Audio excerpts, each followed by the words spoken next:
بھی اگر قرآن سے محبت ہو جائے نا، قرآن سے تعلق وابستہ ہو جائے، قرآن سے پیار ہو جائے، بلکہ علماء نے یہاں تک لکھا قرآن کو دیکھنا بھی عبادت، قرآن کو چھونا بھی عبادت، قرآن کو سینے سے لگانا بھی عبادت، قرآن سے محبت کرنا بھی عبادت۔ ابھی 1980 کا ایک واقعہ، پڑوسی ملک کے ایک شہر میں لوگ قبرستان کے پاس سے گزرے تو کیا دیکھا کہ قبر سے گلاب کی، مشک کی، عطر کی خوشبو آ رہی ہے۔ لوگوں نے اس کی قبر کے پاس جا کے پتہ لگایا کہ آخر یہ نیک بندہ کون ہے، آخر یہ اللہ کا ولی کون ہے کہ مرنے کے بعد بھی اس کے بدن سے خوشبو پھوٹ رہی ہے۔ پتہ لگانے کے بعد اس کی بیوہ کے پاس پہنچے، سارے لوگ اس کے گھر پر جمع ہو گئے۔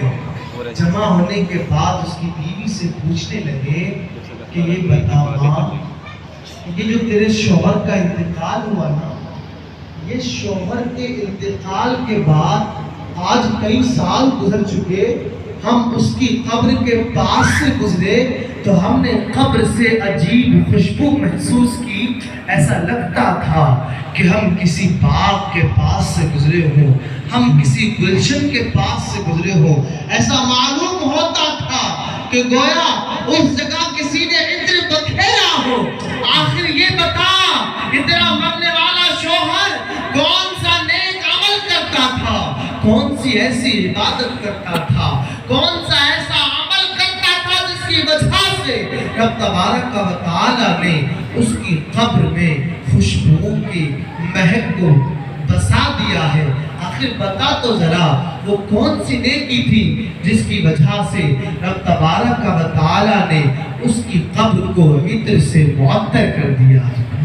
اب اس کا جواب سنیں، وہ کہتی ہے میرا شوہر کوئی نیک نہیں تھا، میرا شوہر کوئی نمازی نہیں تھا، میرا شوہر کوئی اتنا بڑا تقوی شعار نہیں تھا، البتہ جب رات ہو جاتی یہ وضو کرتا، وضو کرنے کے بعد اپنے بدن کو عطر لگاتا، عطر لگانے کے بعد سب سے قیمتی لباس جو اس کے پاس ہوتا وہ لباس پہنتا، اس قیمتی لباس کو پہننے کے بعد تخت بچھاتا، تخت بچھا کر کے قرآن کو اٹھاتا، کھولتا اور کھولنے کے بعد انگلی رکھتا، قرآن کی آیت پر انگلی پھیرتا،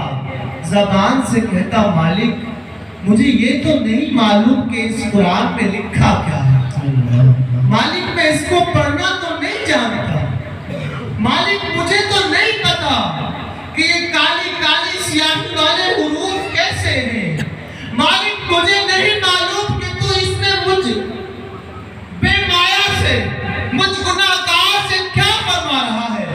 مالک نہ مجھے یہ پڑھنا آتا ہے، مالک نہ مجھے اس کو سمجھنا آتا ہے، لیکن مالک جو بھی ہے نا تیرا کلام ہے، مالک جو بھی ہے نا تیرا کلام ہے، مالک تو یہ حق ہے، مالک جو بھی ہے نا یہ تیرا کلام ہے، یہ سچا ہے، مالک جو بھی ہے یہ تیرا کلام ہے، اس میں جھوٹ کا شائبہ نہیں ہے۔ اٹھتا رات بھر اس کی آنکھوں سے آنسو جاری رہتے، اس کی آنکھوں سے آنسو موتیوں کی طرح ٹپکتے، اور بس یہی کہتا جاتا مالک جو بھی ہے یہ تیرا کلام ہے، مالک اتنا جانتا ہوں یہ جو بھی ہے تو نے فرمایا ہے، مالک اتنا پتا ہے کہ یہ جو بھی ہے حق ہے، بس مجھے یقین ہے، وہ بیوہ کہتی ہے کہ میرے شوہر کے نام اعمال میں بظاہر کوئی ایسی نیکی نہیں تھی جس کی وجہ سے اس کی قبر کو گلے گلزار کیا جاتا، جس کے سبب اس کی قبر مہکتی. ہاں مجھے یقین ہے کہ قرآن سے اس محبت کی وجہ سے رب تبارک و تعالیٰ نے اس کی قبر کو مہکا دیا تھا. سبحان اللہ سبحان اللہ. میرے پیارے اسلامی بھائی، آقا کریم کے پیارے دیوانے میٹھے اسلامی قرآن سے تعلق پیدا کریں، قرآن سے وابستگی پیدا کریں، قرآن سے لگاؤ پیدا کریں. اگر قرآن پڑھنا نہ آتا ہے نا تو اس مسجد المدینہ میں تشریف لائے، قرآن کو پڑھنا سیکھیں، اور اگر پڑھنے سیکھنے کی کوشش جاری رکھیں اور رات کو سوتے وقت قرآن کو دیکھ کر ضرور سوئیں. رات کا جب آخری پہر ہو، سارا شہر سناٹے میں سو چکا ہو، آپ اٹھیں، وضو کریں، قرآن کو ہاتھ میں لیں اور لینے کے بعد اس کو چومیں، سینے سے لگائیں. یقین جانیں دل کو سکون ملے گا. قرآن میں رب تبارک و تعالیٰ خود ارشاد فرماتا ہے، الا بذکر اللہ تطمئن القلوب. بلا شبہ اللہ کے ذکر سے ہی دل چین پاتے ہیں.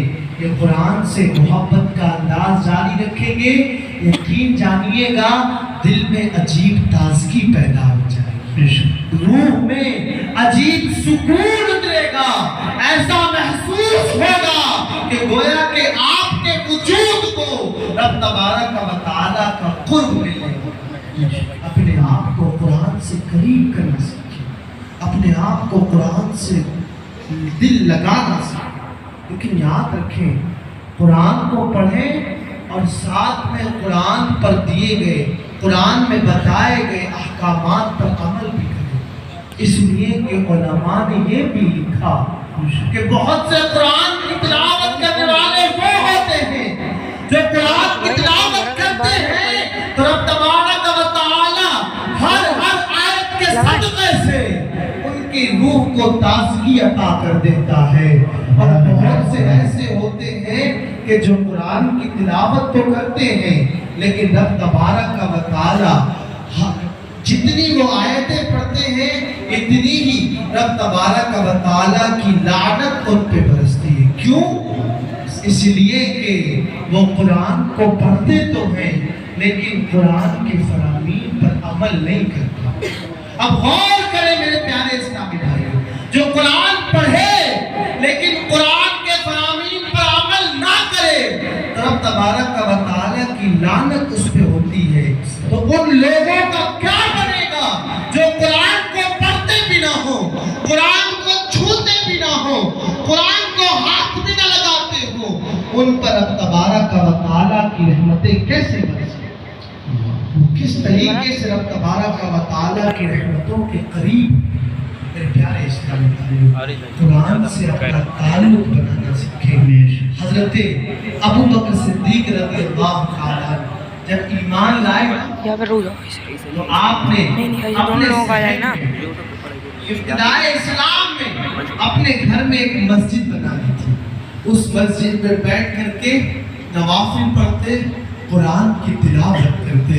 اور جب وہ قرآن کی تلاوت کرتے نا آس پاس کے لوگ آ کر کے بیٹھ جاتے. بلکہ سیرت نگاروں نے یہاں تک لکھا، امام جلال الدین سیوطی نے لکھا کہ جب حضرت ابو بکر صدیق قرآن کی تلاوت کرتے آس پاس اڑنے والے آسمان کے پرندے رک کر کے اپنی پرواز کو بند کر کے ابو بکر صدیق کے اس حلقے میں آ جاتے اور قرآن کی تلاوت سنتے. آس پاس کے مشرکین جب حضرت ابو بکر صدیق کے لہجے میں قرآن کی تلاوت سنتے تو بے ساختہ کلمہ طیبہ ان کی زبان پہ جاری ہو جاتا اور وہ ایمان. بلکہ حضرت سیدنا ثابت بنانی رحمت اللہ تعالی یہ قرآن سے اتنی محبت کرنے والے تھے کہ روزانہ ایک قرآن ختم کیا کرتے. ان کا وصال ہو گیا، یہ اس دار فانی سے کوچ کر گئے نا اور لوگ ان کی قبر کے پاس سے گزرے تو قبر سے بھی قرآن کی آواز آ رہی تھی.